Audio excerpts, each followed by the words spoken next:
अस्सलाम वालेकुम व्यूअर्स, आज मैं आप लोगों के लिए पेशावर की फ़ेमस नमकीन कढ़ाई बना रही हूँ, जो वहाँ की बहुत ही फेमस कढ़ाई है और बहुत ही कम स्पाइसेस के साथ बनाई जाती है। पेशावरी नमकीन कढ़ाई को बनाने के लिए हमें बहुत कम इंग्रेडिएंट्स की ज़रूरत होगी, क्योंकि पेशावर में ज़्यादा मसालों का इस्तेमाल नहीं किया जाता। ये कढ़ाई जो है बहुत सिंपल इंग्रेडिएंट्स के साथ बनाई जाती है। तो आइए व्यूअर्स, हम स्टार्ट करते हैं। ये कढ़ाई जो है मटन में बनाई जाती है और मटन मैंने यहाँ पर लिया है 500 ग्राम्स विद बोन्स और थोड़ी सी चर्बी ली है। टमाटर हमें चाहिए 5 से 6 स्मॉल। अगर आप बड़े साइज़ के यूज़ कर रहे हैं तो 3 बड़े साइज़ के टमाटर ले लें। इनको हमें काटना नहीं है।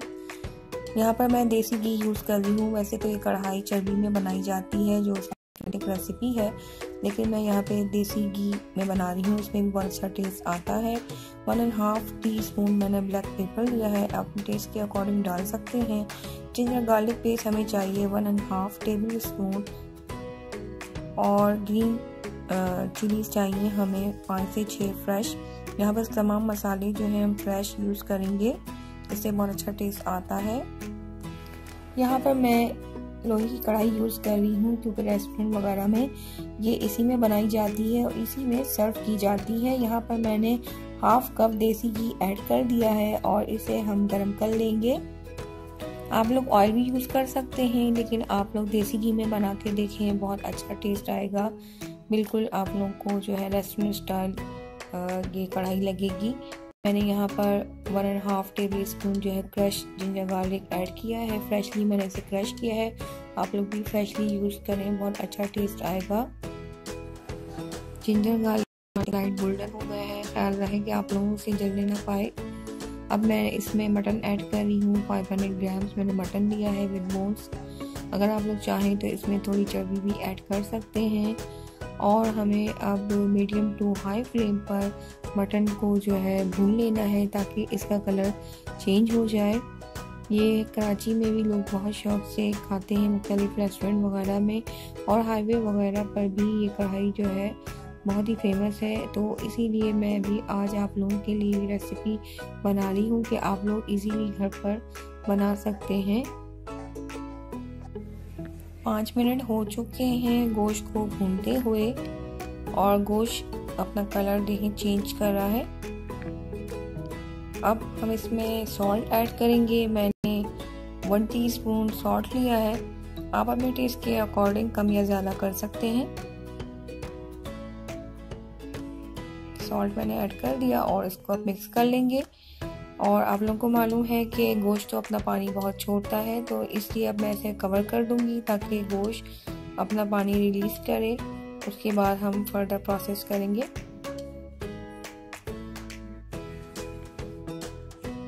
देखिए गोश्त ने कितना पानी जो है वो रिलीज किया है और गोश्त का कलर बहुत खूबसूरत सा गोल्डन आ गया है। तो अब इस स्टेज पर जो है हम इसमें टमाटर ऐड कर देंगे। मैंने स्मॉल साइज़ के 6 टमाटर लिए हैं और इनको मैं जो है साबित ही डालूंगी, कट नहीं किया है। अगर आप लोग बड़े टमाटर यूज़ कर रहे हैं तो आप लोग 3 अदर टमाटर ले सकते हैं।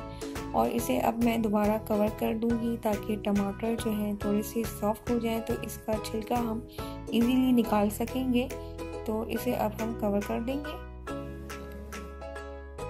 3 से 4 मिनट हो गए हैं और टमाटर जो है वो थोड़े सॉफ्ट हो गए। इसका छिलका जो है इजीली देखने अब निकल रहा है। जब भी आप लोगों को कढ़ाई बनानी हो तो आप इस तरह साबित टमाटर ऐड करें, तो इसका छिलका जो है इजीली निकल जाता है। छिलका इसलिए हम निकाल रहे हैं क्योंकि इसको गलने में काफ़ी टाइम लगता है, तो इसीलिए मैंने छिलका निकाल दिया है। और अब मैं जो है इसे इजीली मैश कर सकती हूँ। ये सब छिलके मैंने निकाल लिए हैं टमाटर के। अब इसे हम मैश कर लेंगे इस तरह से।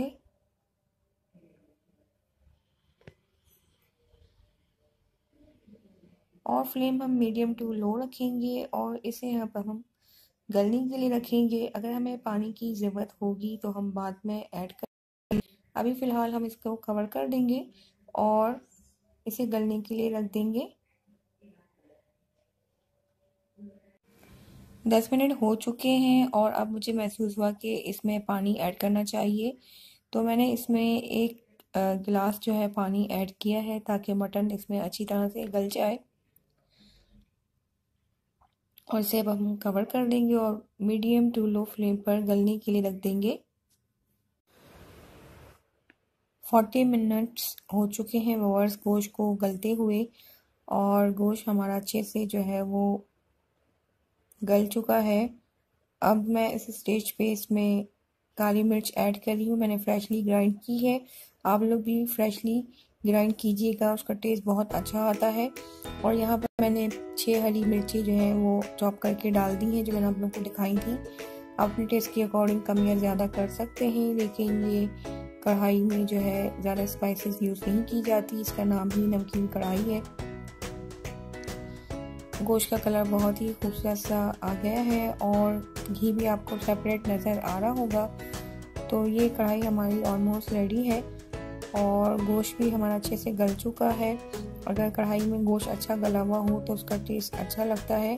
वैसे मैंने तो नॉर्मल तरीके से गोश्त को गलाया है, अगर आप लोग चाहें तो इसे प्रेशर कुकर में भी गला सकते हैं।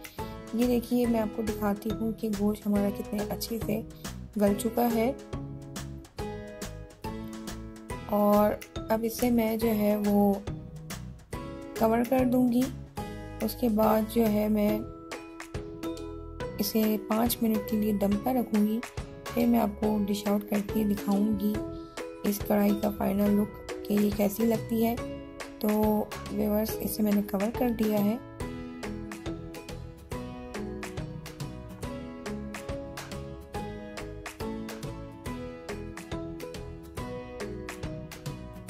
लीजिए व्यूअर्स, पेशावर की फेमस नमकीन कढ़ाई बिल्कुल रेडी है, जो आप लोग रेस्टोरेंट वगैरह में जाकर खाते हैं, आप इजीली घर पे बनाकर एंजॉय कर सकते हैं। बहुत ही ज़बरदस्त बिल्कुल रेस्टोरेंट स्टाइल कढ़ाई बनी थी। आप लोग भी ज़रूर ट्राई करें और मुझे अपना फीडबैक दें।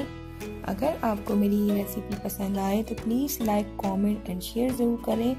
और अगर आपको मेरी वीडियोस अच्छी लग रही हैं तो प्लीज़ मेरे चैनल को सब्सक्राइब करें और बेल आइकन को ज़रूर हिट करें, इससे मेरी हर आने वाली न्यू वीडियो आप तक सबसे पहले पहुंचेगी।